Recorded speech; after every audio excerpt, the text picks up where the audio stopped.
Depuis plusieurs semaines dans un si grand soleil, la famille Bastide est victime de nouveaux prédateurs après avoir été confrontée à la folie d'Hugues, finalement tué dans une bagarre avec Julien.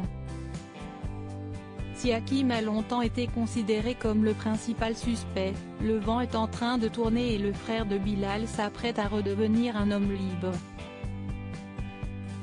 Hakim et Lucille enfin sereins. Il a fallu un faisceau d'éléments pour faire infléchir les convictions d'Alex, persuadé de détenir avec Hakim le bon suspect autour des événements ayant atteint les Bastides. Alors que Lucille et Johanna se sont battues pour innocenter le jeune homme, leur acharnement paye enfin. Louise est mise en examen pour tentative de meurtre mais les aveux de celle-ci s'avèrent insuffisants. Alice souhaite connaître l'entière vérité, comprenant le mobile. Xavier, très proche de l'épouse de Julien, finit par révéler l'implication de sa mère, l'investigatrice de tous les malheurs des Bastides ces derniers temps. Pour Hakim, la victoire est totale car il peut enfin vivre son histoire avec Lucille au grand jour, sans craindre les représailles à l'encontre de la jeune femme.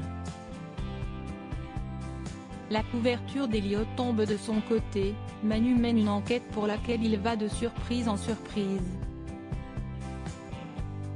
Après avoir repéré Elsa sur une bande vidéo place de la Comédie, il se met en tête de sortir son ex du guêpier dans lequel elle s'est fourrée. Alors que Virgile lui a menti en prétendant ignorer où la fugitive se cachait, Manu est déterminé à la coincer sans la confronter à la justice. De par l'implication de Virgile, le capitaine de police en déduit que le trafic est tenu par Elliot, le fils d'Ève, ex-compagne de Virgile. Par ailleurs, Enzo s'emporte une nouvelle fois lors d'une bagarre avec Jules.